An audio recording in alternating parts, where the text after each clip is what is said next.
إذاعة البرنامج الثقافي من القاهرة تقدم. سيداتي وسادتي، مساء الخير، ونتحدث إليكم من مسرح الجيب بمقره بالحديقة الفرعونية بالجزيرة، حيث ننقل إليكم سهرة الليلة مسرحية ياسين وبهية للأستاذ نجيب سرور، وإخراج الأستاذ كرم مطاوع. لقد عودنا مسرح الجيب دائما على أن يقدم في بداية كل موسم من مواسمه مسرحية طليعية جديدة لأدباء غربيين، ولكن هذه المرة وفي بداية هذا الموسم الجديد يقدم مسرحية مصرية صميمة، تجربة مصرية حقيقية. سيداتي وسادتي، مع مسرحية ياسين وبهية. كانت الشمس جريحة تصبغ الأفق دما قبل المغيب، ومن الآفاق عادت لبهوت تزحم الأبراج أسراب الحمام. يومها نامت بهوت في الظلام. هكذا تبدو الليالي في سواد القبر ما لم ينقذ الناس القمر.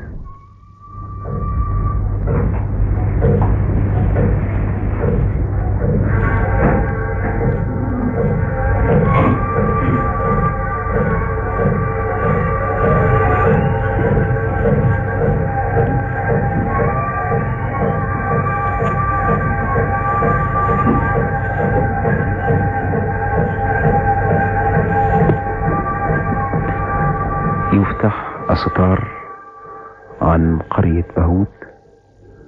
بهية واقفة إلى جوارها مجموعة من الفلاحين المتحلقين حول النهر.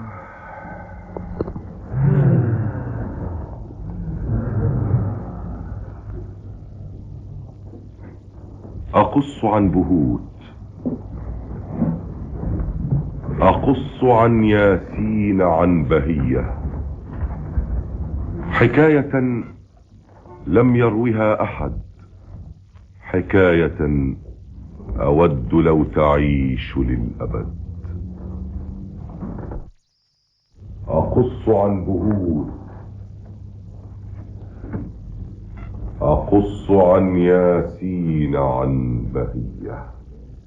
أقص للرجال، أقص للنساء، للشيوخ، أقص للشباب، للأطفال، أقص للأجيال، أقص للتاريخ، لصانع التاريخ، للشعوب. أقص للتاريخ، لصانع التاريخ، للشعوب. أقص للعمال، للزراع، أقص للعرايا، للجياع، للكادحين تحت الشمس، للثائرين فوق كل أرض، للزاحفين في السهول، في الأدغال، في الجبال. للزاحفين في السهول، في الأدغال، في الجبال. للرابطين بالبنادق، للصامتين في الخنادق، للسائرين بالنفير، للطبول بالبيادق، للساقطين في معارك الشرف. للساقطين في معارك الشرف. أقص للأبطال صاعدين للمشانق، وباسمين هادئين بالمشانق. أقص للذين في السهول، في الأغلال، أقص للذين ينشدون للإنسان أنشودة النضال. أقص عن بهوت، أقص عن ياسين، عن بهية. كان ياسين أجيرا من بهوت، جدعا، كان جدع، شاربا من جزء أمه، من عروق الأرض، من أرض بهوت. كان مثل الخبز أسمر، فارع العود كنخلة، وعريض المنكبين كالجمل، وله جبهة مهر لم يروض، وله شارب سبع يقف الصقر عليه، غابة تفرش صدره، تشبه الصنف الذي يحرس غيطا. لم يكن يحلم بالجنة تجري تحتها الأنهار خمرا وعسل، كان يكفيه من القلة جرعة أو من الترعة جرعة، هي أحلى من نبيذ أو عسل بعد يوم من عمل. هو حر وله في الحق عذر، فلقد كان يحب النيل حبا كالعبادة وزيادة. لم يكن يحلم بالقصر الكبير في السماء أو بالأرائك، شاب لا يكره شيئا مثلما يكره هاتيك القصور. ها هنا سيان كانت أو هنالك. هو حر وله في الحق عذر. أي عيب يا ترى بالكوخ أو بالمصطبة في الليالي المقمرة، عندما يبدو القمر بطة تسبح في بركة فضة، حولها الأفراخ آلاف النجوم، وتلال الفل تكسو كل دار، عندما يهرع للجرن الصغار كالكتاكيت، وفي حوض حليب يستحمون ويرمون الكرة، عندما يجلس للشاي الكبار للسمر والتماسي بالحجر.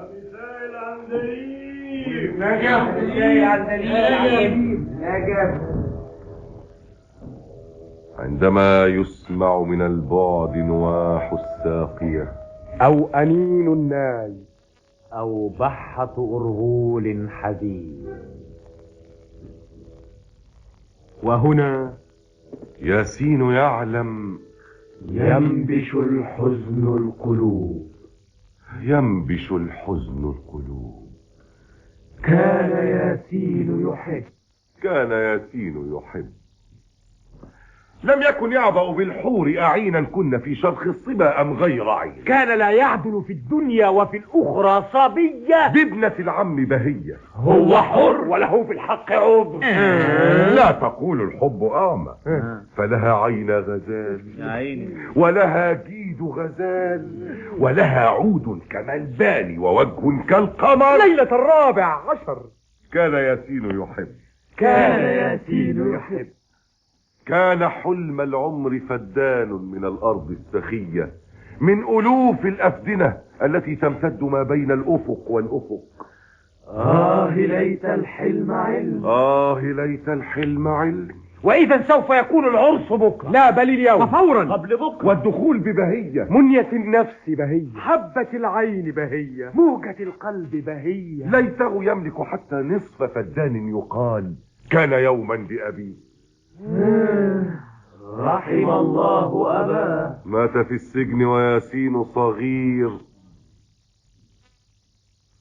مثلما فرخ حمام. ثم ضاع النصف فدان كما ضاع أبوه. كيف ضاع ولماذا مش مهم، فالتفاصيل كثيرة، مثلما الهم على القلب كثير. المهم أن ياسين بلا أرض، وأن الحلم حلم. انت نصح يا ابن عمي. لما تفرج يا بهية.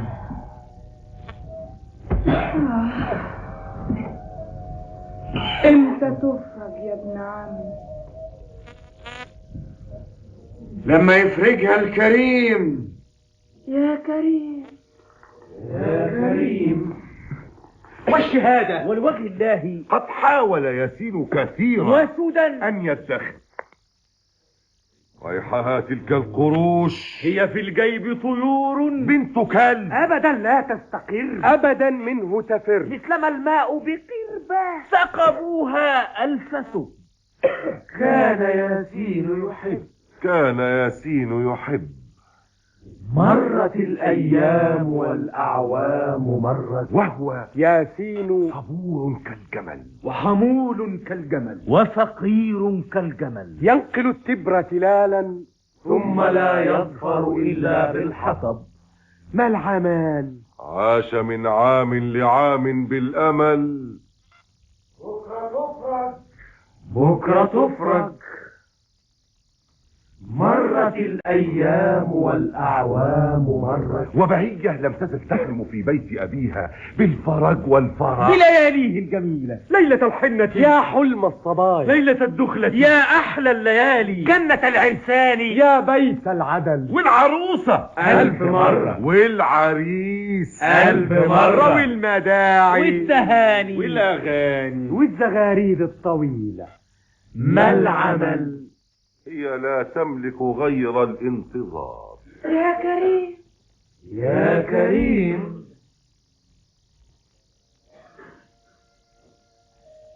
كانت الأفواه تبدو والأنوف كالمداخن. أحريق في الصدور؟ لا، ولكن كانت الجوزة في الأيدي تدور بالمعسل. الحشيش عاوز قروش. هي فين بس القروش؟ هي فين؟ قال ياسين ولكن دون صوت. ورمى نظرة فقر في مدى العين فحطت فوق قصر. قصر باشا زف بالأمس القريب بنت الصغر، وأيضا لابن باشا كان عرسا مثل أعراس الملوك. هكذا يحكون، لكن ما عساها أن تكون هي أعراس الملوك. ليس يدري هو ياسين ولا أدري أنا، بل ولا يدري أحد. دارت الجوزة دورة ثم دورة ثم دورة، والحديث ضر بالطبع الحديث. لما كان آدم وحواء من السما نازلين يا دوبك للشقة، يا ترى كان في ساعتها بيه وباشا؟ قلت ساعتها الأرض كانت ملك مين والمواشي ملك مين. يا ترى كان مين بيزرع، مين بيجمع، مين بيقلع، مين بيصحى من أذان الفجر يشقى للي نعسان للضحى؟ اسألوا الشيخ إسماعيل، والله ما يعرف، ده زي البغبغاء حافظ القرآن. وايه يعني السؤالة؟ كان كتير الخير زمان، وفي زماننا الخير شوية.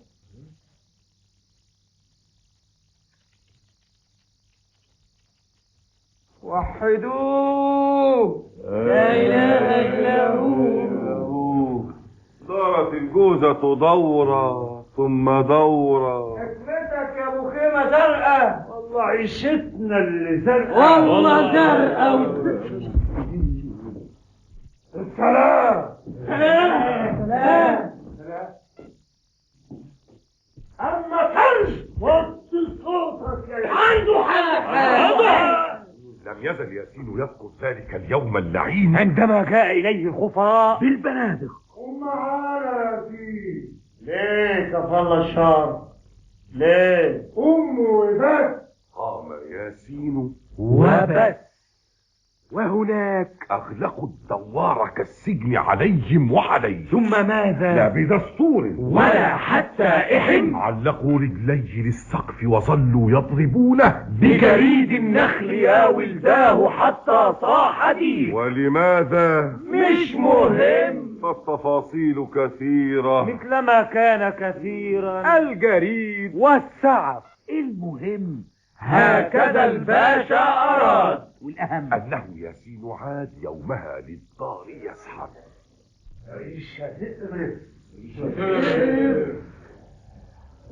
دارت الجوزة دورة ثم دورة، غابت الشمس ونامت ظلمة القبر على كل البيوت.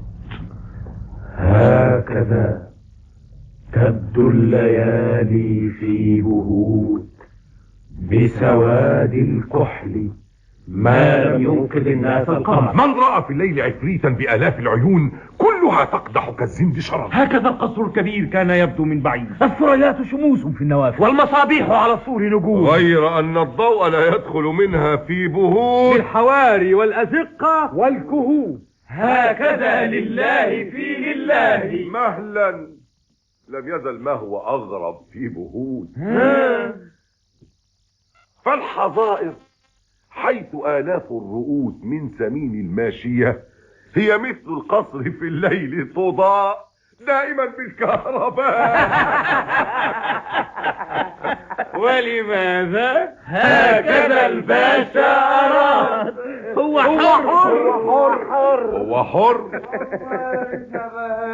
هو يا ريتنا بهايم. ويا ريت كنا عوادم. أصلها في الدنيا بخت. أصلها في الدنيا بختي.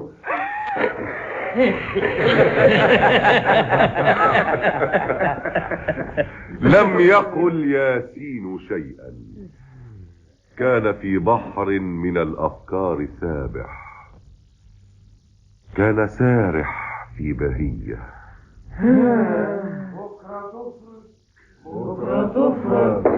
بكرة تفرج. دارت الجوزة دورة ثم دورة. ما تقولوا لنا يا مسلمين، هي برضو الجنة فيها كهرباء؟ ما كانش. قولوا لنا بتنور بايه ولا تطلع هي رخرة مظلمة؟ كل شيء وارد في قرآنك يا رب إلا هي الكهرباء. إلا هي الكهرباء. وتلاقيها برضو وردة. طب قولوا لنا في أي صورة. طمنونا امال يا هو. طمنونا في عرضكم. اسألوا الشيخ اسماعيل. خلصونا من اسماعيل. وخلصونا. هو ذنبه ايه؟ وحدوا. لا اله الا هو.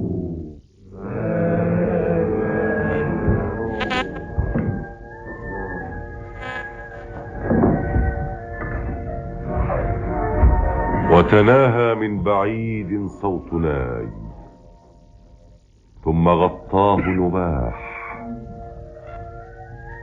كانت الجوزة قد دارت طويلا في أياديهم فداخت وارتمت بالقرب منهم هامدة، مثلما يرجع فلاح من الحقل فيلقي نفسه فوق الحصيرة مجهدا حتى الشلل.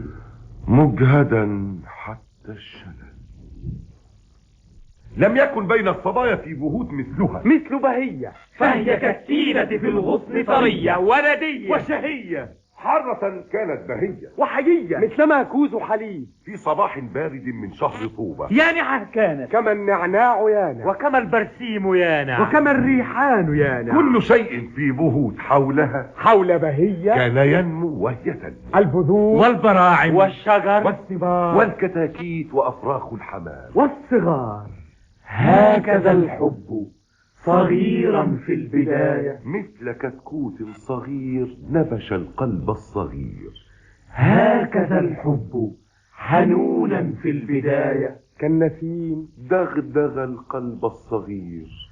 هكذا الحب حييا في البداية كالغدير بلل القلب الصغير ذات يوم. ثم ماذا يا كريم؟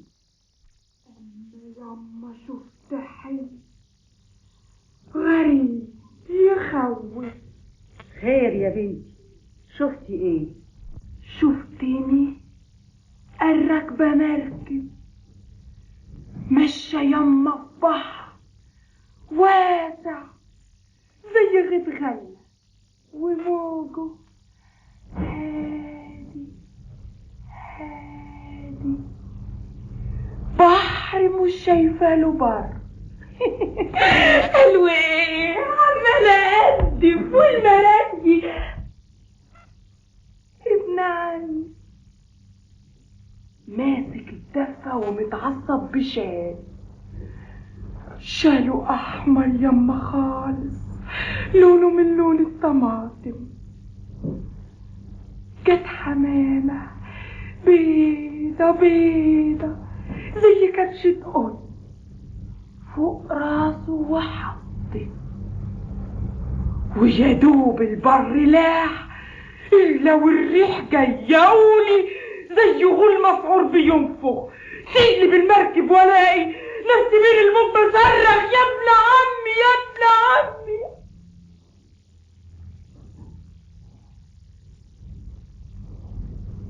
قلبه هو ماشي فوق الموج بيضحك راح بعيد خالص وفوق راسه الحمامة برضه واقفة. قمت من النوم خايفة لغرق. حلم والله جميل وعالي. خايفة يما منه موت. ليه؟ ده متفكر بنفسه.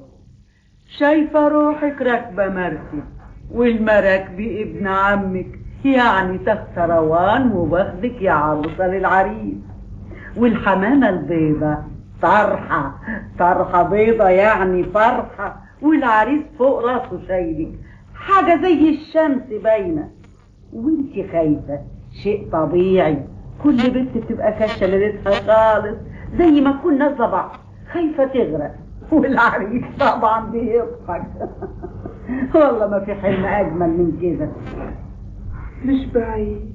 هدأ القلب الصغير مثلما يهدأ قارب لسكون البحر بعد العاصفة، غير أن الحب لا يهدأ إلا ليثور من جديد ويثير معه كل المخاوف والهواجس والشكوك. هكذا لم يهدأ القلب الصغير للنهاية. ظل في الأعماق شيء يتململ وينمل، وإذا القارب يبدأ يتمايل ثم أصبح يتأرجح، ثم يعلو ثم يهبط، ثم يعلو ثم يهبط، ثم يعلو ثم يهبط، ثم يعلو. طب وليه الريح دي يما؟ تبقى ايه؟ فوجئت أم بهية بالسؤال، وبدا وجه بهية وكطفل قال بختة أنا يما جيت منين؟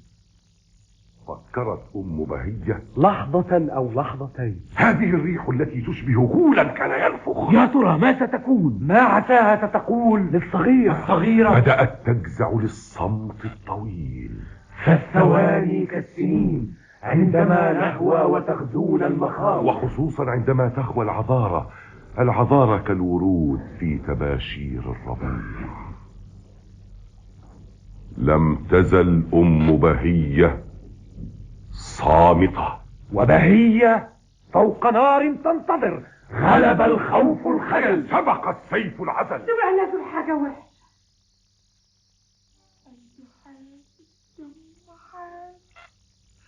عمره ما يكذب علي.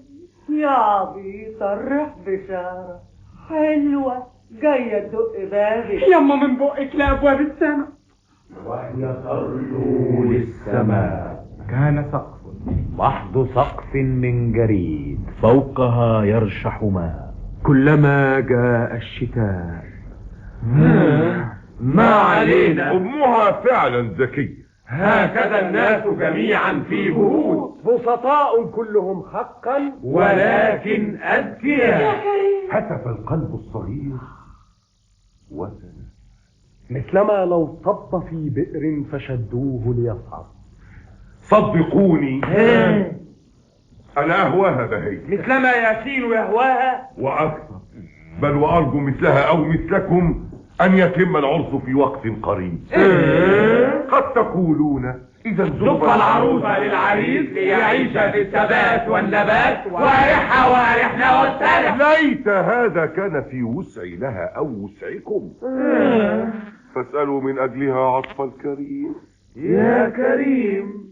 لا يعيش الناس طبعا في بهود، بل وفي كل القرى بالحب وحده، ولذلك وكما يحصل عادة في جميع العائلات، بل وفي أحسن عيلة. الحديث جر أطراف الحديث عن شؤون الدار والدور مليئة بالشهود والشجون في بهود، غير أني واثق أن الحديث لا يروق البعض في هذه الشؤون، حيث لا شعر ولا سحر ولا أي جمال. هكذا هم يزعمون. للأسف، وهنا يا أصدقائي نختلف. قلت قبلا إنني أهوى بهية مثلما ياسين يهواها وأكثر، ولهذا أنا أهوى كل شيء فيه شيء من بهية. ما الغرابة؟ كل إنسان يحب ثم تستهويه أشياء كبيرة أو صغيرة في الذي تسكن قلبه. المهم أنني قد شفت ساقيها كما ياسين شاف ذات مرة خلسة من بين صفصف على شاطئ ترعة. كان يوما قائصا كالحب حارق مثل شطة حين ألقت حولها مليون نظرة واطمأنت ليس في الحتة عين. هكذا ظنت بهية فلتظن إن بعض الظن إذ ثم ماذا؟ وكما ينزاح ليل عن صباح هكذا الجلباب عن ساقي بهية للركب بل وحتى فوقها هو يقسم وأنا بالطبع شاهد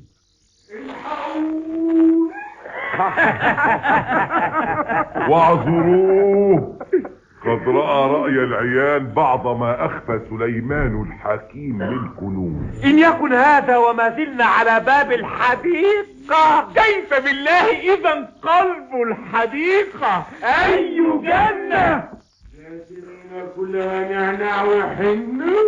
ظل ياسين من الأعماق يهتف لم تسمع بهية نزلت إلى الماء مثل عروس بحر بل وأحلى ويقسم وأنا بالطبع شاهد ويحيط الماء ساقيها فيبدو كالخلاقيل ولكن في الركب يا عواميد الرخام الليالي كلها سعد وغرام. يا سلام يا سلام وهو لا يفتأ يحلم بالفرح في لياليه الجميلة. بكرة تفرج يا كريم يا كريم بكرة تفرج. كم كان لذيذا أن أتابع أحد الأيام في عمر بهية فهي كالنحلة لا تفتأ تقفز من شروق الشمس تقفز للمغيب. من رآها وهي تطبوق وهي تعجب وهي تخبز من رآها وهي تحلم وهي تشدو مثل بلبل وإلى الترعة تمضي وتعود مع سرب من صبايا كالبجع وفي وسطهم بنت حلوة كعبها رياحي ورمش عينها 3 اشبار فلاحي فلاحي. من رآها وهي تعنى بالدواجن وخصوصا بالكتاكيت الصغيرة مثل لورات قطن. من رآها في الأصيل وهي تلقي بالشعير للحمام وتغني للحمام. يا حمام انزل في دارنا يا حمام، الأمان دايما في دارنا يا حمام، دارنا دارك يا حمام. لو تكون عطشان سبيلك عندنا، لو جعان الغلة مالية برجنا، خيرنا خيرك يا حمام، ياللي طاير في العلالي برجنا فوق دارنا عالي من مامك يا حمام. بشرة كل صبية جنب بنت بهود بهية واسمها حتى اسمها وغاية في اللذاذة ونهاية في الطعامة. ولهذا قلت تهواها كما ياسين يهواها فاعذروني واعذروه. عند رأس الحقل غابت نخلتان في عناق خالد إذ تبدوان أسفل الجذعين نخلة واحدة. لكأن الحب من طبع النخيل مثلنا يهوى العناق. مثلنا يا ليتنا مثل النخيل في الوفاء. والغريب أن إحدى النخلتين كالفتى تبدو فتية وقوية بينما الأخرى صغيرة وحيية كفتاة. هكذا شأن الطبيعة، مثلما تهزل أحيانا تجد في أحايين كثيرة. وهنا تحت ظلال النخلتين في الظهيرة يلتقي ياسين عادة بالسعادة ببهية كلما جاءت أباها بالغداء.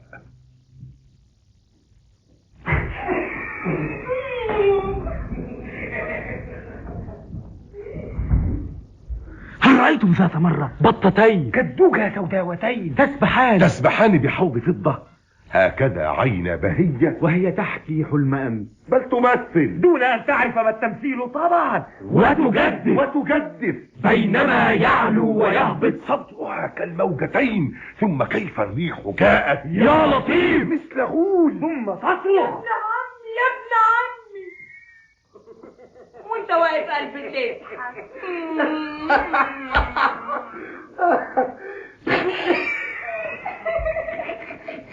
قهقه الاثنان ما احلاهما ديكا وفرخا. كاد يسمع. ذلك المرزوع في الحقل أبوها حاملا في القلب قرحة.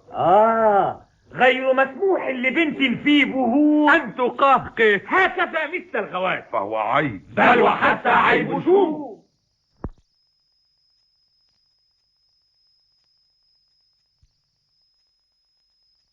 لم يكن ياسين بالأحلام يؤمن، هو حر وله في الحق عود، فكثيرا ما يرى في النوم أحلاما لذيذة وجميلة كخميلة، بل وأحيانا يرى في ليلة حلمين أو حتى 3 وفق ما تقطع بقة نومه في الليل مرة، أو نباح الكلب أخرى. يا خسارة. ضاعت الأحلام ضاعت، عصفت ريح لعينة بالخميلة، بالقصور، بالثريات، بآلاف المرايا، بالأواني، بالصنوف الطيبات، بالعطور، بثياب من حرير، وبآلاف الخدم والحشم، بل وتل من حشيش، وفراش ناعم مثل غدير، ووثير كان من ريش النعام، وهو في حضن بهية. يا خسارة. لم يزل خوص الحصير غائرا في جسمه حتى العظام، تاركا أختامه الدكناء في اللحم كما آثار عض بق أو كلاب. يا خسارة، يا خسارة. ولهذا لم يكن ياسين بالأحلام يؤمن، لم يكن يحمل إيمانا بشيء، أي شيء، وخصوصا بعد حلم. رغم هذا صر من أعماقه حتى السعادة عندما قصت بهية نص ما أفتت به أم بهية. هو قلب الأم يكذب؟ مين يقول؟ مش بعيد الدنيا تضحك. مش بعيد، مش بعيد، مش بعيد، بل وفعلا ليس شيء ببعيد، كل شيء جائز حتى الفرح في بهور. ثم مهلا فسرت أم بهية كل شيء ما عدا الشال. ما عدا الشال. ترى ماذا يكون شاله الأحمر ذاك؟ ولماذا هو أحمر؟ كاد يسأل ثم أحجم. مش ضروري، ربما يعطف شال بخميلة وهما تحت الخميلة تحت ظل النخلتين. كم يحسد ياسين النخيل لو يعانق مرة في العمر، مرة بعدها الطوفان أو حتى القيامة. أي بحر، أي بحر لو يقبل مرة في العمر، مرة علقوه بعدها في المشنقة. زي بعض. يا بلح دهلوم يا سكر. يا عم، غير أن العرف يقضي في بهوت بالتحشم. كل هذا جائز بعد الدخول، وفقط بعد الدخول. بكرة تفرج. من جديد بدأ الشال يرفرف. يا ياسين العقل زين، حلم هو ولا عين؟ هو طبعا محض حلم. ثم إن الحلم حتى إن صدق إنما يأتي على العكس تماما. هو واثق يحصل العكس تماما. له بالحلم خبرة من قديم.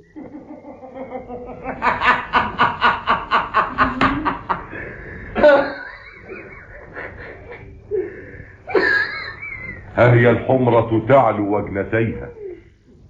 ما الذي قد أضحكاه؟ ربما يضحك منها. ما السبب؟ فليقل هذا السبب أو ستزعل منه قال. حقا معنينا في الأحلام تشوف.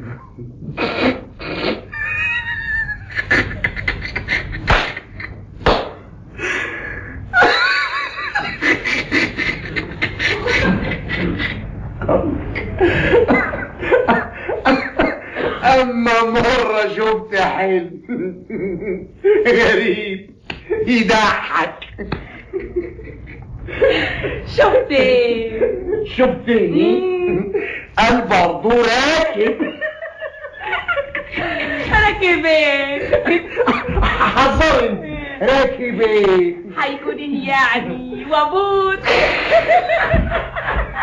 لا ما كانش وابوت. حصان.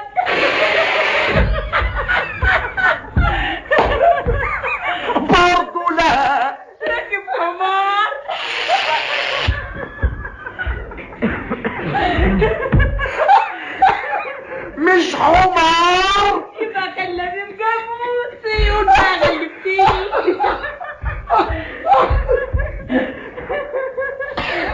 يعني يبقى غلب حماري. ايوه بس قول.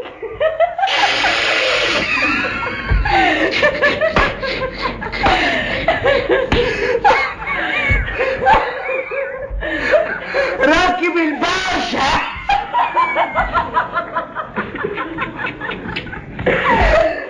تمام زي الحمار. كاد يسمع ذلك المرزوع في الحقل أبوها، ربما حتى سامع ثم غطرس. لا، وسايقه بالعصاية. لمنا ألف عرضك يا ياسين، ارحم، كفاية.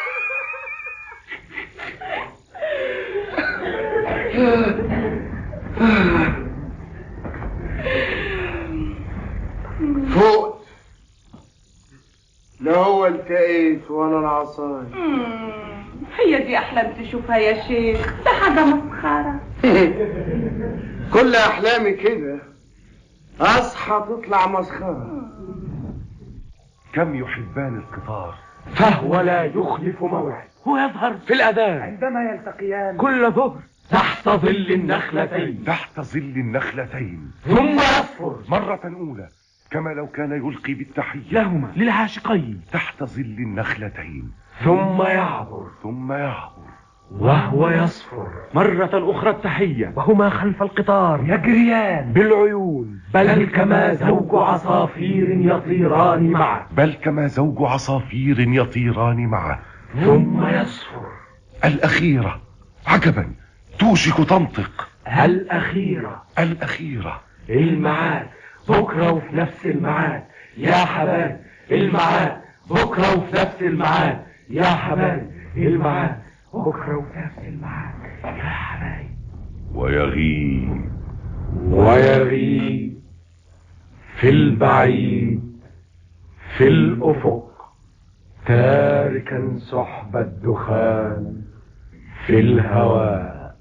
كم يحبان القطار، طالما غنت لياسين بهية وبصوت الكروان، عندها يحمل صوت الكروان ذكر ياسين بعيدا لبلاد ليس يدري أين، لكن رغم ذلك هي لابد هنالك في مكان لم يطأه السندباد. هو واثق أنها هذه البلاد بعد واقي الواقع، جائز بعد عين الشمس جائز. رغم ذلك هي لابد هنالك حيث لا يوجد سادة وعبيد، حيث لا يوجد ضرب بالجريد. من غروب الشمس يا ولداه في جسم معلق في ابن آدم، صياح الديك ضرب بالجريد. حيث لا يوجد جوع، حيث لا يوجد عري، حيث لا يوجد يزرع ثم لا يحصد شيئا، بينما الآخر يحصد ثم يحصد وهو لا يزرع شيئا. ثم ضرب بالجريد، حيث كل الناس أولاد لتسعة، حيث كل الناس في الحظ سواء، مثلما أسنان مشط، حيث كل الناس دوما سعداء، كالعصافير بأعشاش على أيدي الشجر. وهو أيضا وبهية في عناق كعناق النخلتين. لو نسافر يا بهية، لو نسافر. كان قد غاب القطار تاركا سحب الدخان في الهواء. لو نروح لبعيد بعد عين الشمس واكتر عن بهود. ليه كفلنا الشر؟ ليه؟ انت ما تحبش بهود؟ مين يحب العقربة؟ طبعا كمان. على الأقل العقربة بتشيل ولادها، واللي قطة وتاكل ولادها، واللي غولة بنت كلب. هي ابنة لبهود، هي ابنة لبهوت. ها هنا شبت مع الأحياء ساعة بعد ساعة، بل ولحظة بعد لحظة، واسمها حتى اسمها فيه شيء من بهوت. ما الذي بعد بهوت؟ لا ترى شيئا ولا يوجد شيء، كل عالمها بهوت، كل شيء في بهوت، كل شيء من كل شيء وإليها. بهوت وإليها. فاعذروا بنت بهوت، واسألوا بالله أسراب الحمام عندما تذهب في الصبح بعيدا فتشرق وتغرب. مش مهم، المهم أنها ترجع حتما لبهوت. أنها ترجع حتما لبهوت، لبهية. وهنا الحب وظل النخلتين واللقاء الحلو في كل ظهيرة والقطار. ثم ياسين ابن من؟ ابنها ابن بهوت. ابن بهوت. حاجة مش عايزة كلام. أتسمى عقربة ثم قطة ثم غولة؟ يا خبر، انت ايه بتعيط؟ انت ما بتحبنيش. الله، انت بس بتحب نفسك. والله عاد برضه شاطرة في الهزار. لا ده جد ما هوش هزار. بطلوا ده واسمعوا ده، انت بتحبيها؟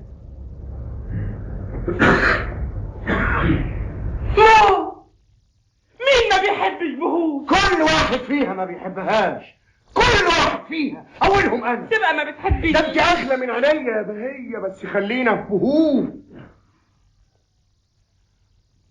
خدنا منها ايه؟ قوليلي.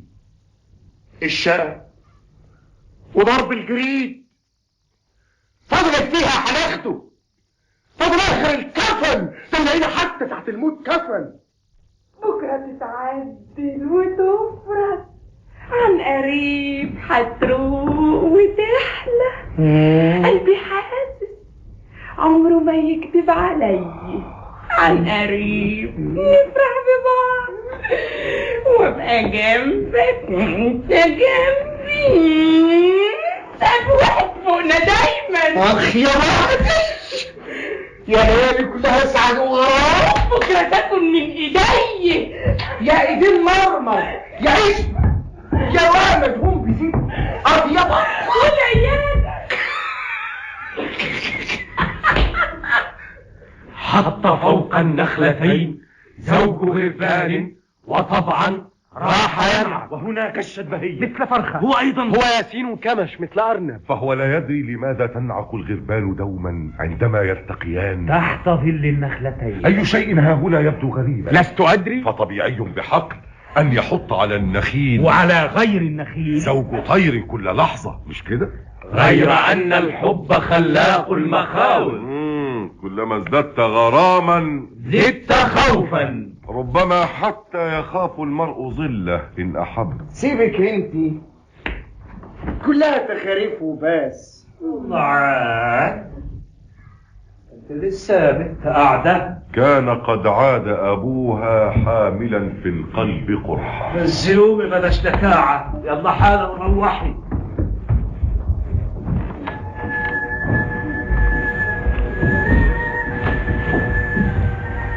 حضرتك قاعد لإمتى؟ لحد بكرة؟ قوم، أذان العصر قرب. عصر ولا حتى مغرب، يعني مستعجل قوي.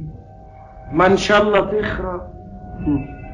لسه فيها هيخرب، ما هي خربانة وعال العال والدن.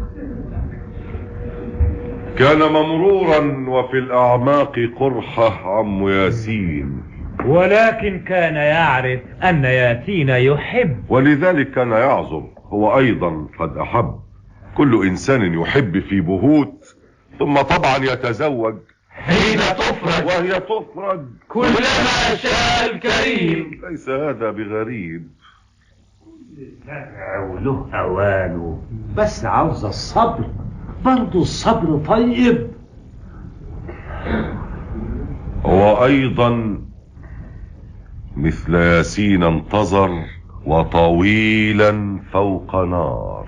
أيوة، لازم لازم المزيكا تيجي تزفكم، والشوار لازم يكون احسن شوار جهود، يعني مش تصلق وبس اي حاجة وسلام، بس برضو عايزة صبر. ثم ان البنت ما زالت صغيرة وهو ما زال صغير، واماما ثمة العمر الطويل. لن تطير البنت من بيت ابيها، وهو ايضا لن يطير، وهو ايضا لن يطير.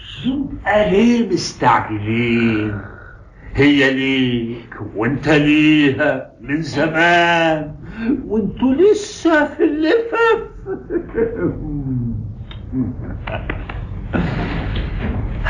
أيها الجرح القديم ظل في الأعماق وانزف. كان هذا من زمان، عندما جاءوا تماما كالقدر ذات يوم أخذوا منه أخاه، ومن الدار إلى النار مضوا. هكذا شاء الإله، هكذا شاء الإله، هكذا الباشا أراد، هكذا الباشا أراد.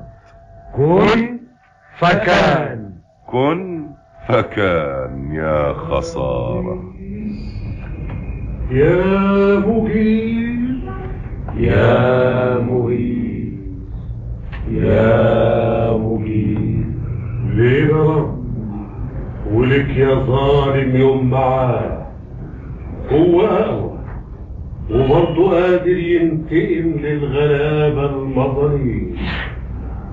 ياما فيك يا حبس، ياما مظالم. ليه يا رب؟ يومها يوم الوداع أخذ العم الوصية من أخيه. تبقى تتوسط يا سيدي. ده ياسين ابني يا اخويا، ده في عينيا، له بهية وهو ليها، وفي حياتك برضه هيكون عنصر. بكرة ترجع بالسلامة وتحضره. لم يعد، لم يعد، مات في الإيمان مات. لم يعد يوما أحد من هناك يا بهود. أي جب؟ كل من يسقط في الجب يموت ببساطة. هكذا الباشا أراد، هكذا الباشا أراد. مت فمات، مت فمات. يا خسارة. يا ابو غيث، يا مجيب، يا مغيث، يا مجيب. ثم ظلت صامتة السماء. كم يشبه ياسين أباه. ليته يوم الرآه. يخلق الله الشبه 40. كان مثله جدعا، كان جدع، شاربا من بز امه، من عروق الارض، من ارض بهود. كان مثل الخبز اسمر، فارع العود كنحو، وعريضا من كبين كالجمل، وله جبهة مهر لم يروى، وله شارب سبع يقف الصدر عليه، غابة تفرس صدره، تشبه الصمت الذي يحرس حقله. بل رويدا حقل من؟ ضاع الحقل مثله. ببساطة هكذا الباشا أراد، هكذا الباشا أراد. ضع فضاع، ضع فضاع. يا خسارة. يا مهيس، يا مجيب، يا مجيب، يا مجيب. ثم ظلت صامتة السماء وهو صامت من دقائق، حاملا في القلب قرحة. صامت ياسين أيضا بل وغاضب. هكذا وجه أبيه رحمة الله عليه كان يبدو حين يغضب. يا خسارة. ربنا يعوضنا فيه. أرض مش جايبة عرقها، واللي بتجيبه بتاخده. لا دي بتجيب ما بتاخدش، بس في غيرنا بياخد كل خيرها.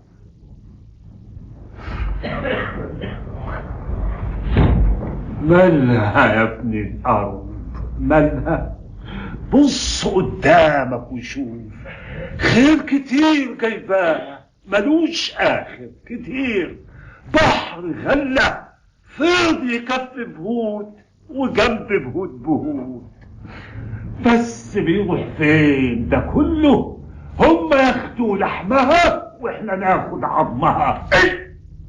ربنا يعوض علينا في العرق. يلا بينا والسلام. نزل العم إلى الحقل وياسين معه ليدور ويدور مثل ثيران السواقي ترفع الماء جبالا ثم تحظى بالظمأ، ظمأ الأرض الشراقي، ثم دار دورة أو دورتين أو ثلاثة، مش مهم.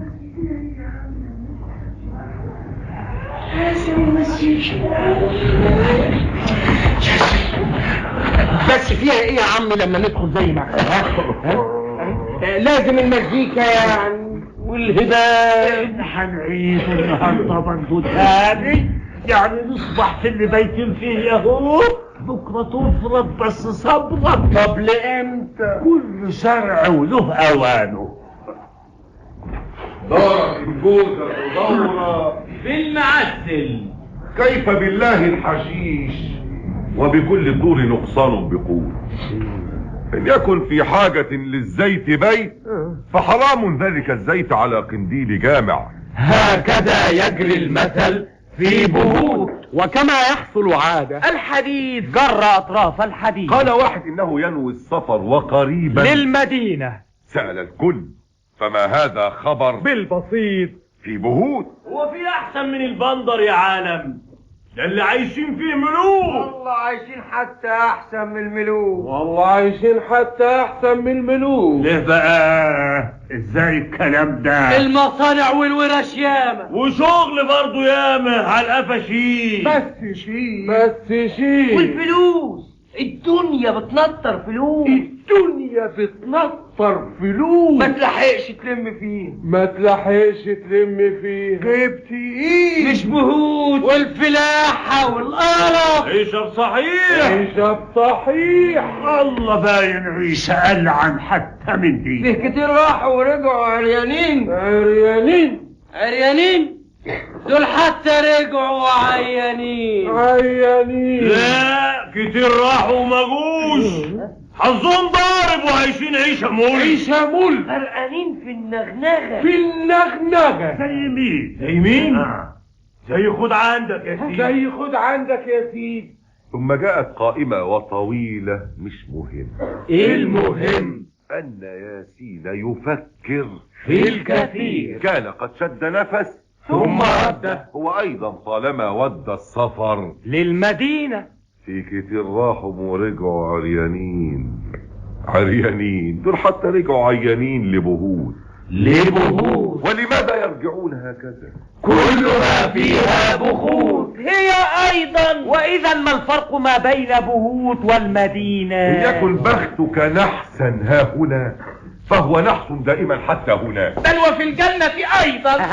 إن تكن من أهلها يوم القيامة.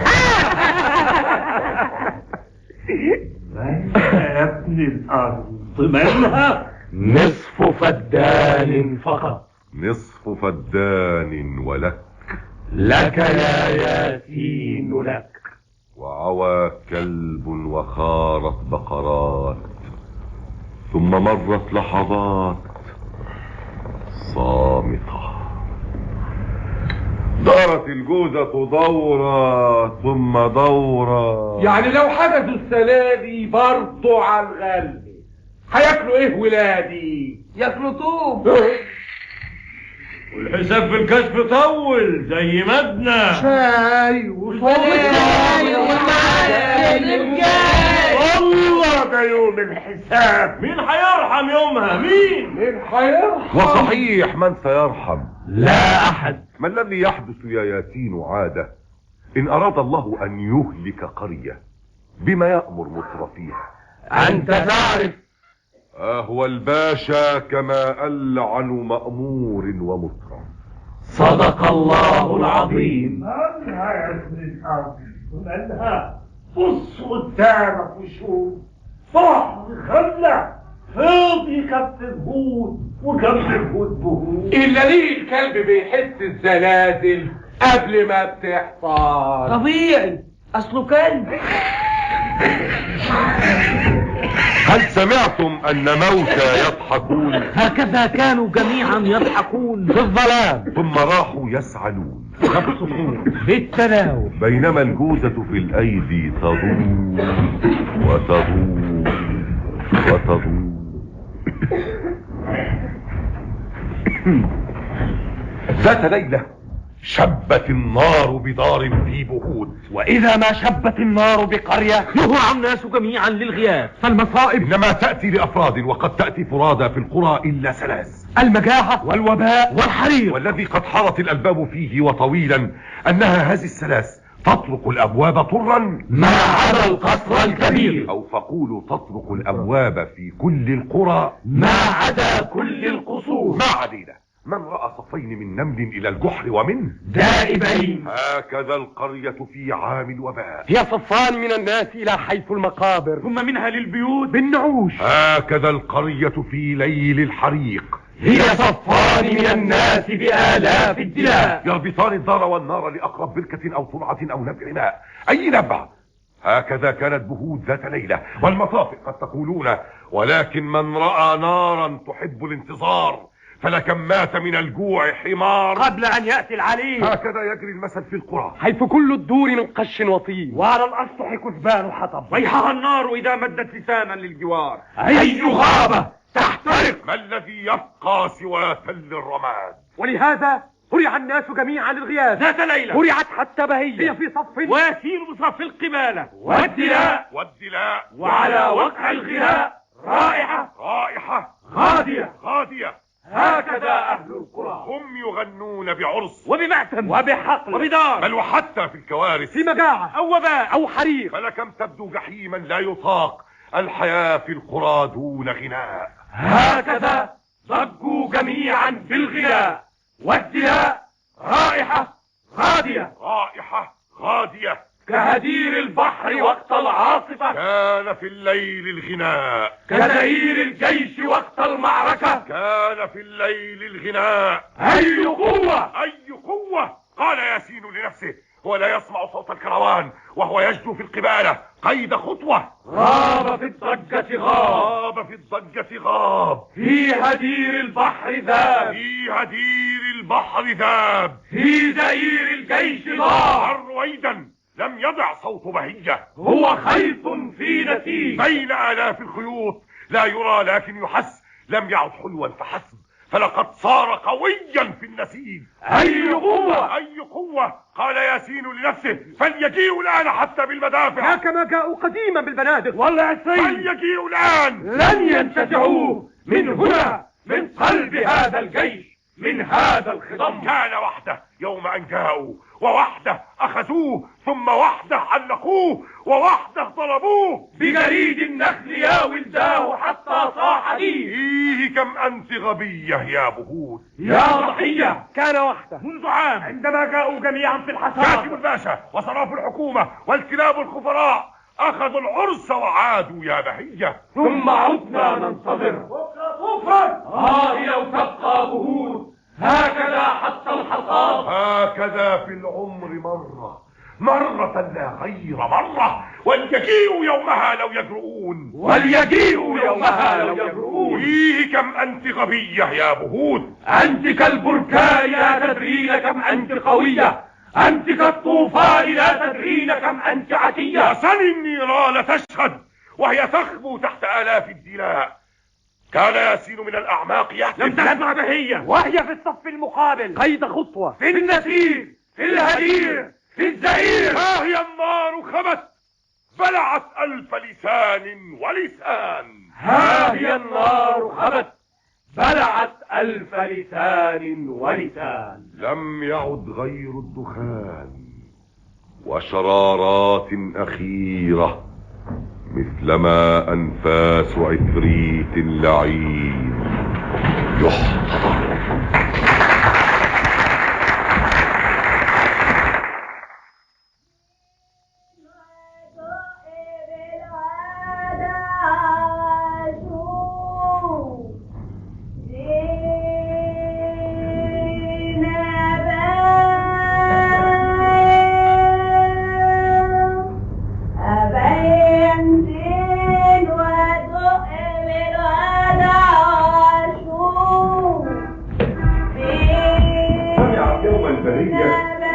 وهي في الجانب نداء الغجرية ودعتها فأتت.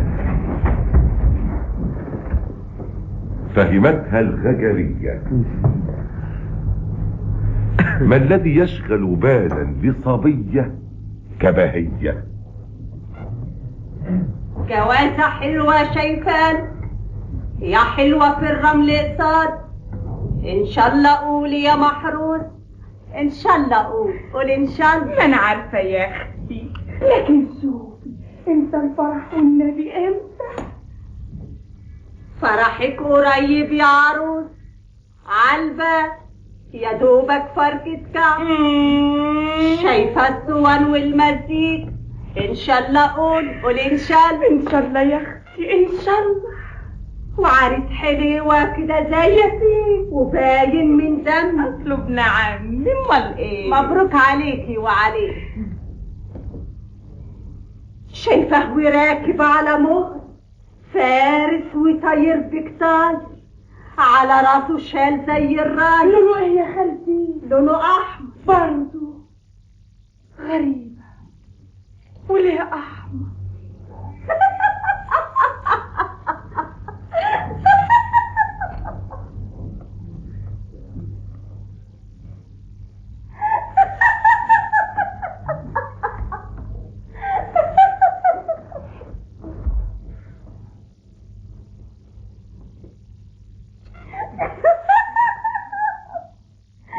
يا عبيطة منديل الدخلة. مبروك يا حلوة مبروك. نشرب قريب شربات ان شاء الله. قولي يا محروس ان شاء الله قول ان شاء الله. ان شاء الله يا اختي ان شاء الله. أسرعت فورا بهية فحكت للأم ما قال الودع ما عدا المنديلة طبعا لا يجوز فهي تخجل. كل بنت في بهوت مثلها تخجل من هذه الأمور، ولذلك خجلا أخفت بهية بعض ما قال الودع. سمعت أم بهية وهي غرقى في الجزع والذهول لا كما تسمع عادة للصغيرة، ثم قالت ما تيسر من تعاويذ الأمل وهي توصي بالحمام. فلقد آن لأسراب الحمام أن تبيد. دهشت منها الصغيرة بل وثارت كحمامة للإهانة، فهي لا تنسى الحمام وهو لا ينسى بهية. فلماذا يا ترى هذه الوصية؟ ثم قامت للسطوح بينما عاد إلى الأم الجزع والذهول. فلقد جاء من القصر رسول بل نذير بالخطر. رغبة الباشا قدر. لم لا تخدم في القصر بهية وهي من أحلى البنات في بهود؟ ليست الأولى وليست بالأخيرة، فهناك الخادمات بالمئات يتمرغن كما البطاط في بركة عز، وهناك النغنغة في صنوف الطيبات. لم لا؟ لم لا؟ هكذا قال الرسول. غير أن الأمة تعرف لم لا. باختصار تذهب البنت إلى القصر خفيفة ولطيفة الفراشة، بعد عام ترجع البنت ثقيلة مثل قربة ودليلة مثل كلبة لم تعد بنتا، ففي البطن جنين ابن كلب، وهي أيضا بنت كلب، ولهذا يتحتم أن تموت ثم تدفن. هكذا العار يوارى في بهود. لا ولا بل ألف لا. قالها ياسين يوما ذات يوم عندما جاء من القصر رسول ليقول لم لا، ولهذا أخذوه علقوه ضربوه بجريد النخل يا ولداه حتى صاح ديك. هو الرخ يعود من جديد يشتهي الكتكوت، والكتكوت إن أفلت مرة فهو لا يفلت أخرى. يا مجير يا لطيف. ظلت الأم من الأعماق تهتف وهي تكشف رأسها البيضاء كالشمع وترنو للسماء وتسوق الأنبياء رفعاء، بينما كانت بهية فوق سطح الدار تلقي بالشعير للحمام وتغني. يا حمام انزل في دارنا يا حمام، الأمان جاي. هل يكون هو ياسين كما قال قديما للرسول؟ لا ولا بل ألف لا، هذه المرة لن يكفيهم ضرب الجريد. ربما ساقوه يا ولداه للكف البعيد، كما ساقوا أباه ذات يوم. لم يعد يوما أحد من هناك يا بهوت. لم يعد يوما أحد من هناك يا بهوت. كل من يسقط في الكب يموت. كل من يسقط في الكب يموت. كل من يسقط في الكب يموت. يا حمام يا لطيف يا حمام يا حمام. نادتهم جميع الأولياء، نظرت زيتا وحصرا وشروع لجميع الأضرحة في بهوت وبما حول بهوت. نظرت سيد البدوي حجة ونحودا للغلابة حين تفكر في النفوس بكرة تفكر. يا حمام يا حمام يا حمام يا حمام. ولقد آن الأوان للحصاد.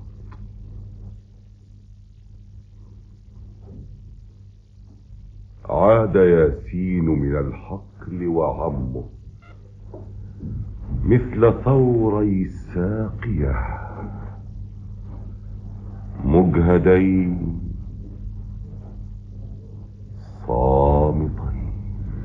صامتين. يا ترى ماذا هناك؟ الحصاد ربما كانت سبب، فلقد آن أوانه. وهو يأتي كل عام بالهموم والهجوم. سيؤجل هذه المرة أيضا عرسها مثل ما أجل من عام لعام. بحاسب عمره ما يكذب علي. أي عرس يا عبيطة، أي عرس، أي عرس. تعساء نحن حقا مرتين حين لا ندري بأننا تعساء. أيها الكتكوت عاد الرخ بغتة فاختبئ. تذهب البنت إلى القصر وترجع ثم تزرع ببساطة مثلما يزرع في الأرض البصل. يا جناز الكروان، يا لقاء الظهر تحت النخلتين، يا صديق العاشقين، يا جنينة كلها نعناع وحنة. ربما يحفر ياسين بنفسه بيديه حفرة للكروان. يا صراخ الكروان. يا ابن عمي وهو يحفر، يا ابن عمي وهو يحفر. وأبوها صامت حتى النخاع، ذاهل حتى النخاع. يا زفاف العمر كله، وردة في حقل شوق. وردتان. يا زفاف الوردتين، وردة تدفي الوردة. يا أبي بينما ياسين يحفر. يا أبي بينما ياسين يحفر. يا أبي بينما الأم بصيرة وسميع وشليلة لم تعد في الوسع حيلة. يا خراب الدار من غير الصغيرة، يا خراب الدار من غير الصغيرة. يا حمام وهو يحفر. يما يا مغيث يا مغيث، طلعت يا محلى نور عشان الشموسة. وهو يحفر. يما يا مغيث يا مغيث. يما شفت حلم. وهو يحفر. يما يا لطيف يا لطيف يا لطيف يا لطيف. يما يابا يا ابن عمي.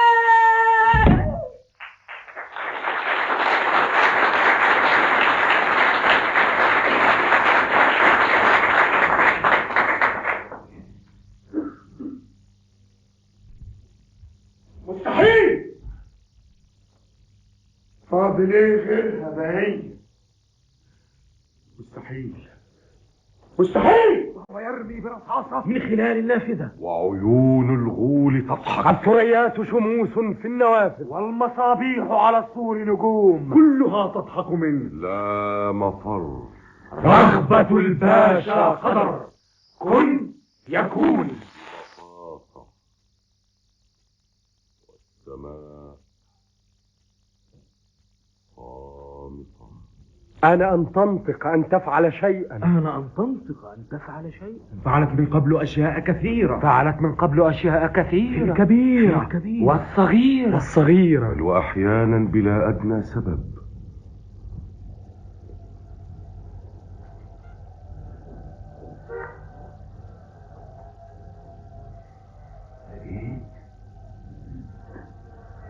يا أخويا، رحمتك يا رب بينا.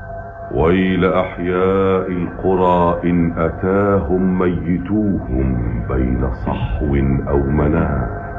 يا ترى إيه اللي جابك؟ يا ترى إيه اللي شدك من ترابك؟ إمتى ترتاح من عذابك؟ قول يا أخويا، قول لي ليه قلقان روحك؟ إمتى بس تطيب جروحك؟ فين طبيبك إن ما كانش الموت طبيبك؟ رحمتك يا رب بينا. انت فاكر؟ لسه فاكر؟ هي سبحانك يا ربي، هي الجلبية والسديني والطاقية، هي لفة الشان عالطاقية، هي دخلتك من باب عليا من زمان. كنت صابح يومها رايح للمقدر لللمان. أي جب، كل من يسقط في الجب يموت.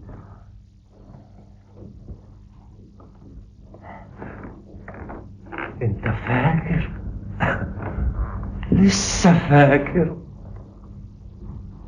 كنت قاعد يومها جنبي مطرح ابنك، مطرحه بالظبط.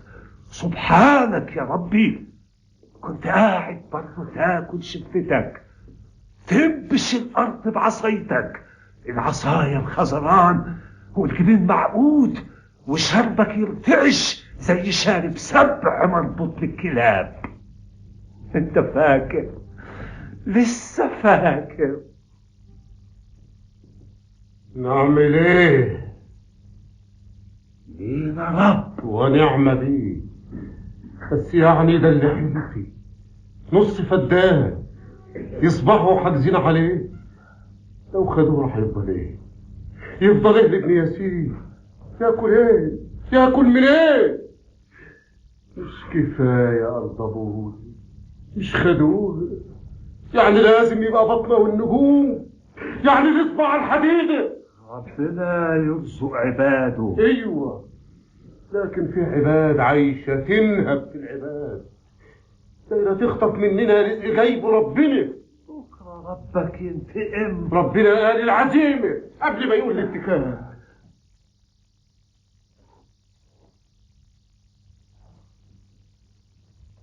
طب وناوي تعمل ايه؟ اعمل ايه؟ ديبه جاي هاجم عليا، يعني يقتل يا نيت. قصدك ايه؟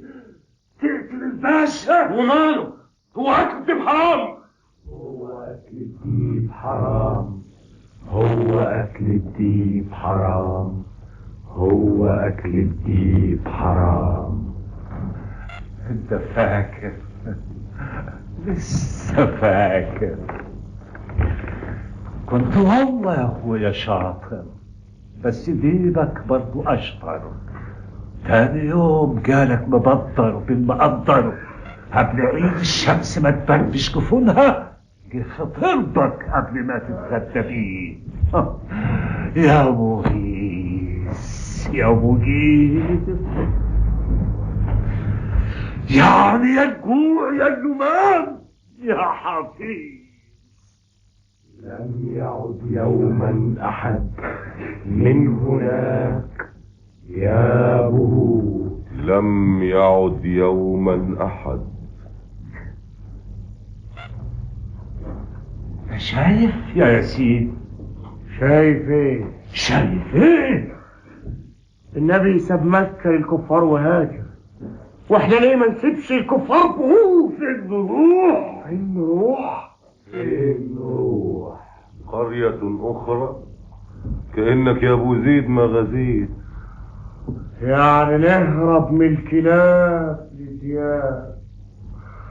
للدياب وهو يرمي برصاصة من خلال النافذة. المدينة كل ما فيها بخوت عريانين، دول حتى رجعوا عيانين. تبقى ألعن من بهوت، يعني من تمساح لحوت يا ياسين.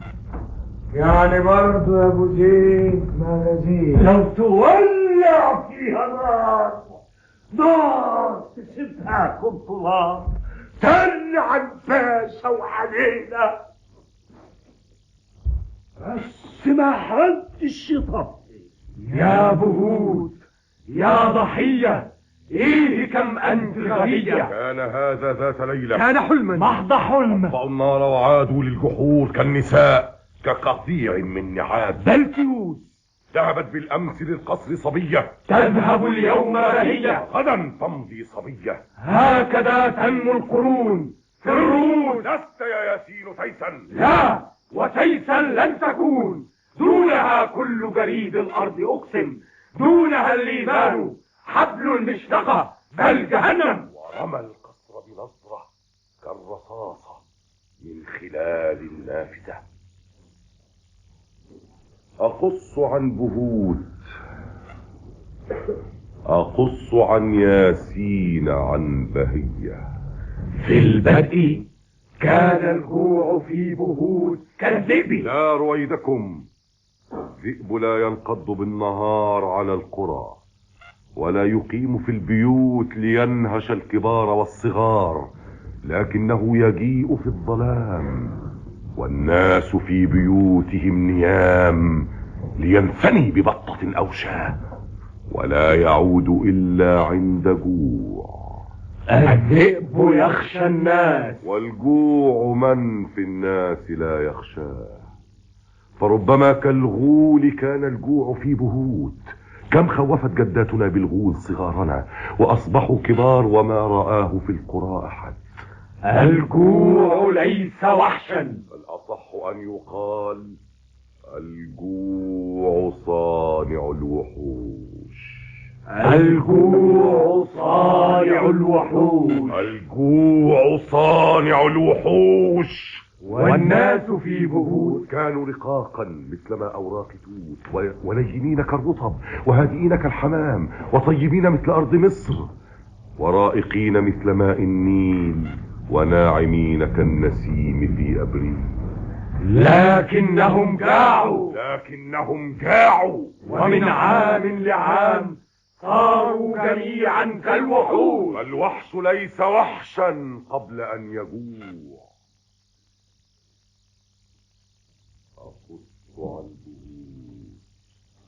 أقص عن ياسين، عن بهية. القمح كان في الحقول بحر، كالقمح كل عام. والجوع كان في البيوت، كالجوع كل عام. وحان موعد الحصاد، كما يحين كل عام. فما الجديد؟ لا جديد تحت الشمس. في البدء هكذا نظن، إذ يبدأ الجديد بداية صغيرة هزيلة، بداية تلوح مضحكة في أغلب الأحيان، فقطرة من ماء قد تطلق الشلال، ونبشة قد توقظ البركان أو تهمس الزلزال، ونسمة تجر عاصفة أو تجلب الطوفان. وهكذا بداية الحريق. شرارة صغيرة، القمح في الحقول، والجوع في البيوت. أقص عن بهوت، أقص عن بهوت. أقص عن ياسين، عن بهية. أقص عن ياسين عن بهية.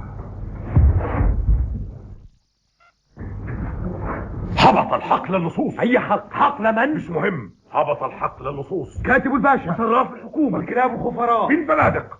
قابلتهم في الطريق عند رأس الحقل فأس. أي فأس من؟ مش مهم. المهم أنها كانت وحيدة مثل ذئب وعنيدة مثل ذئب. كانت الأولى وكانت مستميتة يائسة، وقفت دون الحصاد حارسة. يعني لو حجزوا السنة دي برضه هنغلب، هياكلوا ايه ولادي؟ ياكلوا طوب. لم تمروا. قالت الفأس بحزم. ضحك الكاتب والصراف منها والكلاب الخفراء. واعذروهم فهي حقا مضحكة. هذه الفأس كقزم يتصدى لعمالق بالبنادق. لم تمروا. عادت الفأس تقول وهي تبدو مثل فك المقصرة حاسمة.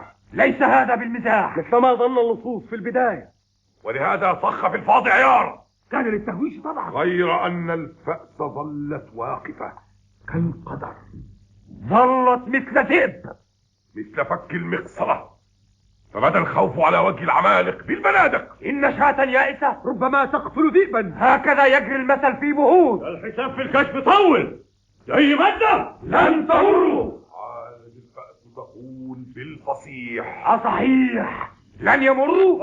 الله ده يوم الحساب، من هيظهر يومها. طخ في الفاضي عيار، ثم آخر، ثم في المليان رابع. جاء مكتوما ففي الساق استقر. جاء مكتوما ففي الساق استقر. غير أن الفأس ظلت واقفة كالقمر. ثم لا يدري أحد كيف جاءت من شعاب الأرض آلاف الفؤوس. أي غابة، أي جيش. راح بالذعر اللصوص يطلقون الأعيرة بجنون. بينما الغابة تزحف سقط اثنان وثالث ثم رابع. بينما الغابة تزحف، بينما الغابة تزحف. ثم لم يسمع عيار بعدها.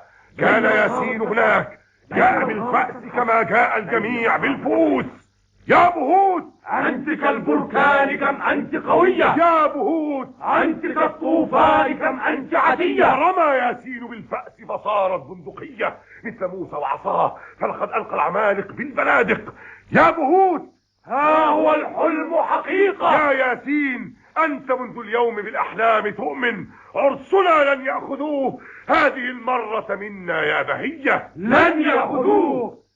قال ياسين من الأعماق وهو يحصل البندقية. هي لم تسمع هتافة موجة القلب بهية. لقد كانت أمام الفرن تخبز، تطعم النار بحزمة من وقود بعد حزمة، وبخديها من اللفح ورود. كان جوف الفرن يبدو كجهنم، يلقف الخرص عجينا، يلفظ الخرص رغيفا، أسمر اللون كاسين تماما. عندما طخ عيار، ثم آخر، ثم ثالث. يا رب استر يا رب.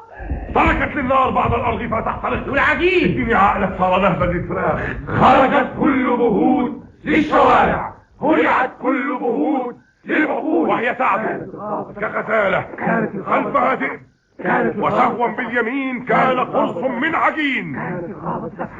كانت الغابة تزحف لبهود، بينما الغابة تزحف من بهود. غابتان فتأة تلتقيان، وعلى الأكتاف كان الشهداء. سقط القلب الصغير غائفا للقدمين، وصفى القلب الصغير من جديد. كان ياسين هناك شامخا كالسنديان ممسكا بالبندقية، بينما الغابة تزحف لبهود، ورآها تبتسم، هي أيضا تبتسم مثلما الكتكوت لكن ترتجف، ورأت الذعر بعينيها فهز البندقية. تصدق الأحلام فعلا يا بهية. بينما الغابة تزحف لبهود. تمام زي الحمار. لست غيثا، لا وليس لن تكون. وهز البندقية وهو يرنو لبهية. لم يعد يقسم، والكتكوت ذاهل يرتعد. لم يزل قرص العجين باليمين. أيها الغول اللعين، أنت لن تأخذ مني ما تبقى. يا أبي، يا نصف فدان يتيم، يا سيولا من عرق، يا حصادا للهشيم، كل عام يا جريد النخل في جسم معلق، بصياح الديك يا ولداه في جسم معلق. بينما الغابة تزحف لبهود، بينما الغابة تزحف لبهود، بينما الغابة تزحف لبهود، بينما الغابة تزحف لبهود، بينما الغابة لو تولع فيها الكلب بيحس ازاي. قالها يا ابن العم، قالها. بص يا بين الغابة تزحف، استنى بص ما حدش يصفي. بينما الغابة تزحف لبهود، بينما الغابة تزحف لبهود، بينما الغابة تزحف لبهود. بحر ناس ابن عمي ماسك الدفة ومتعصب في الشارع. لا ده ماسك بندقية يا بهية، غير ان الشعر ابيض كالحليب او كما قرص العجين باليمين. زي غول مسعور بينفخ. كانت الغابة تزحف لبهود تحت اسراب الحمام، وعلى الاكتاف كان الشهداء. نفض الكتكوت خوفه، بدأ الكتكوت يهتف. حمام البر سقف. بينما الغابة تزحف لبهود، طير وهفهف. بينما الغابة تزحف لبهود، مربرب. بينما الغابة تزحف لبهود، الحر وقف. بينما الغابة تزحف لبهود. حبت النار، ولكن هذه المرة في القصر الكبير، فبدا كالفرن كالفرن تماما يا بهية. ورمت قرص العجين باليمين. تذهب البنت الى القصر خفيفة ولطيفة كالفراشة. ترجع البنت من القصر ثقيلة مثل قربة وذليلة مثل كلبة. هكذا عار بهود يحترق كالحواديت تماما يا بهية. الدخان من عيون القصر يصفر كالعفاريت السكينة من قرون في القماقم حين تطلق. هكذا يوم القيامة يا بهية. فبهود كلها كانت هناك، الكبار الصغار النساء بالفؤوس بالمناجل بالحجارة، كل شيء ها هنا إلا الدماء. لم يكن دلو بيد بل مشاعر بالألوف. الظهيرة جادت الدور بما فيها من الزيت القليل، وهي بالزيت بخيلة عادة حتى على قنديل جامع. كان ياسين هناك ممسكا بالبندقية في اليمين وبمشعل في الشمال. يا خسارة يا خسارة، أفلت الباشا ولن يركب ياسين الحمار. ربما كان بقصر العاصمة. تكذب الأحيان أحيانا كما تصدق أخرى يا بهية. تركوا القصر وراحوا بالمشاعل للحضائر. يا الغابة تحترق. أي طوفان حبيس من سنين ينطلق. اقتلوا الذئب سيكفي اللحم حتما للجميع. اقتلوا الذئب سيكفي اللحم حتما للجميع. قالها ياسين لنفسه، قالها كل كبير وصغير في بهود. أنت من هؤلاء الشعب ضرب الجليد. بينما الغابة تزحف بالمشاعل للمخازن. كان قمح وشعير، كان أرز وذرة بالدكاين، كان قطن، كان تيل، كانت الأهراء ملأى بالثمار، والصفائح بالزيوت. يكذب هود وكذبه الجهود. ثم جاءوا بالمشاعل. يا خسارة، فاضرح فيها حلقته، فاضرح الكفن، تلاقينا حتى تحت الهود كفن. رغم هذا حزن الكتكوت لا يدري لماذا. هو حر. ورأت ياسين يضحك ماشي فوق الموج بيضحك، ممسكا بالبندقية في اليمين وبمشعل في الشمال. والعريس طبعا بيضحك. والله ما في حلم اجمل من كده. الا والريح جايه قولي زي غول مسعور بينفخ. هبط الهجان هجانت القرية عصرا يا بهية، فوق نوق بالألوف، والرصاص كالمطر كالرعود كالمناجل اطلقت في حقل قمر. كانت الريح لعينة يا بهية. سيلي بالمركب ولاقي نفسي بين الموج بصرخ يا ابن عمي يا ابن عمي. نبذت في الشارع كسهم الرصاصة، نبذت في الشارع كسهم الرصاصة وهي تصفر. نبذت في الشارع كسهم الرصاصة وهي تصفر مثل وابور الظهيرة حين يلقي بالتحية لهما للعاشقين تحت ظل النخلتين. حلوة جاية تدق بابك. وإذا الأرض تدور وإذا الأشياء كالأرض تدور ثم تعلو ثم تهبط. كل شيء كان يعلو ثم يهبط. كل شيء يختلط مثل حلم. له بالحلم خبرة من قديم. النخيل في السماء وعواميد الدخان والشفق وأزيز وهدير ودوي كالطبول كبراميل تدحرج من جبل وصراخ كروان وصفي. مرة أخرى التحية لهما للعاشقين تحت ظل النخلتين. حط فوق النخلتين زوج غربان وطبعا راح يلعب. قطرات من عسل، قطرات هي هذه اللحظات، تسوق القدمان. بسطتان حلوتان تسبحان تسبحان بحوض فضة يا ابن عم وعواميد الدخان والحمام والشفق والأزير والهدير والصفير. الميعاد بكرة وفي نفس الميعاد يا حبايب، الميعاد بكرة وفي نفس الميعاد يا حبايب، الميعاد بكرة وفي نفس الميعاد يا حبايب. الأخيرة لم يكن منديل دخلة يا بهية مثل ما قال الودع.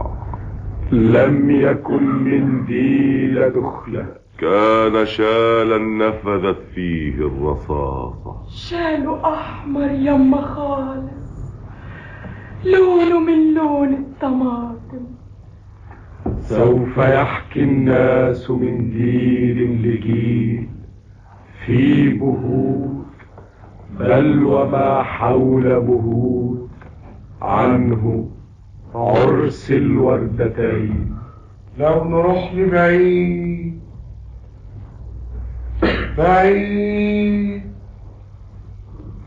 بعد عين الشمس واكثر عن بهوت، ليتها قالت نعم.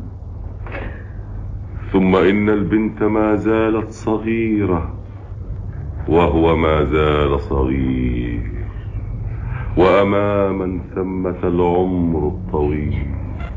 تبقى تتوصى يا سيدي. ده سلم ابني يا اخويا، ده في عينيا له بهية وهو ليها، وفي حياتك برضه هيكون عرسهم. جت حمامة بيضة بيضة زي كبشة قط فوق راسه وحط. لن تطير البنت من بيت أبيها، وهو أيضا لن يطير. بل لقد طار العريس يا بهية، بل لقد طار العريس يا بهية. راح بعيد خالص وفوق راسه الحمامة برضو راح وحده، وهي ظلت وحدها تحت ظل النخلتين.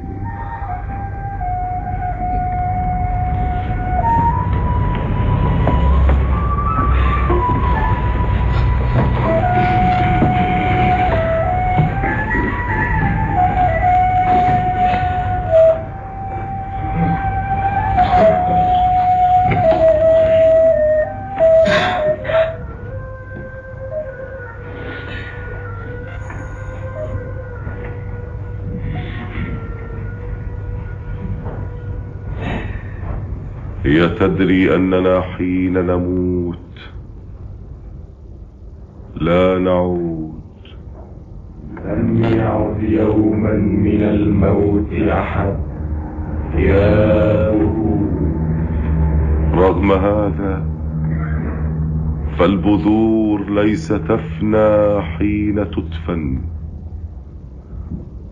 ربما الإنسان أيضا ليس يفنى حين يدفن.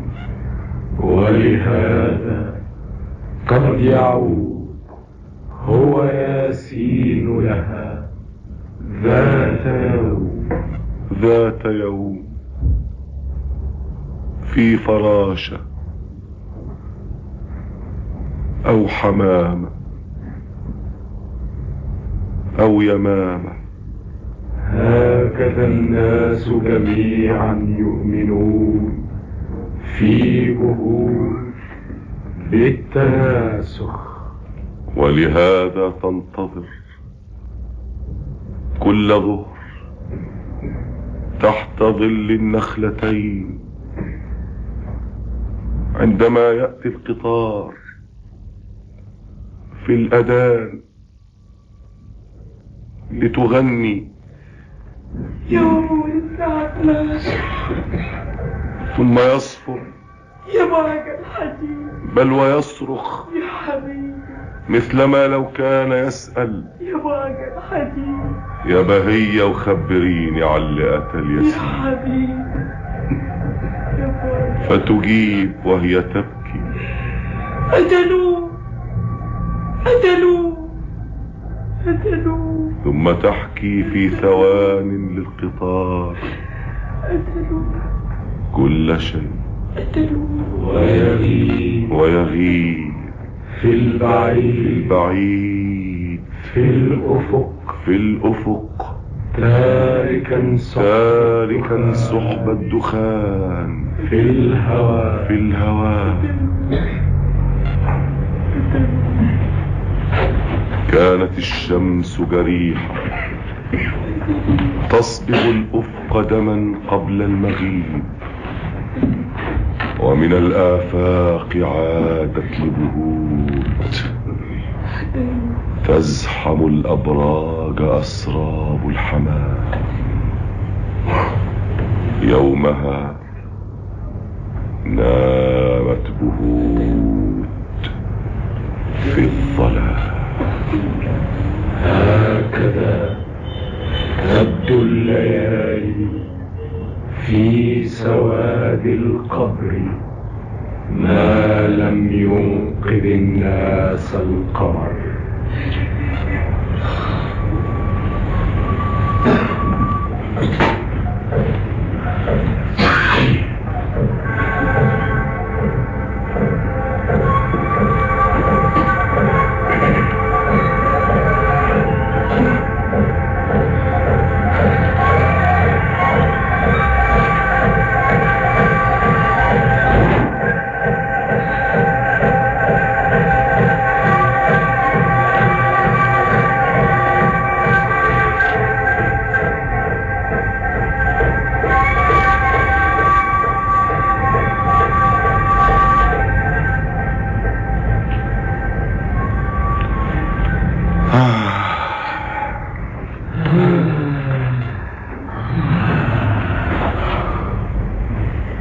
أقص عن بهوت، أقص عن ياسين، عن بهية، حكاية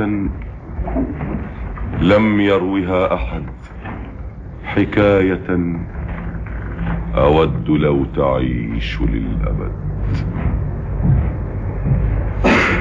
أقص عن بهوت،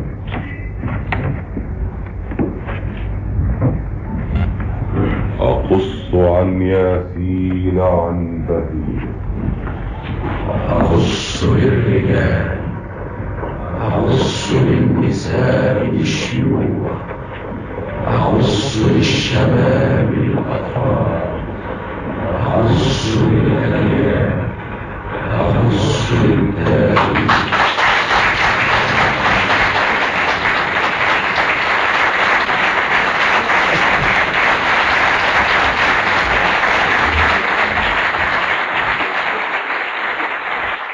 وهكذا سيداتي سادتي تنتهي مسرحية ياسين وبهية، نقلناها لكم من مسرح الجيب بالجزيرة. اشترك في التمثيل حسب الحروف الأبجدية أحمد أبو زيد، أحمد توفيق، جلال غنيم، حسن البارودي، حسن عبد الله، رشد المهدي، شوقي بركة، عادل هاشم، عبد الحفيظ التطاوي، عبد الرحمن أبو زهرة، محمد الطوخي، محروس الجرحي، نجاة علي، ونجم إبراهيم. الديكور رؤوف عبد المجيد ورجاء فهمي. المناظر صادق مطاوع، شعبان إمام. موسيقى سليمان جميل. اكسسوار محمود فضل الله. إدارة المسرح رأفت الدويري وزغلول الصيفي. التلقين بدر عبد الرحمن. الصوت لويس فهمي. ياسين وبهية من تأليف نجيب سرور وإخراج كرم مطاوع. إذاعة البرنامج الثقافي من القاهرة.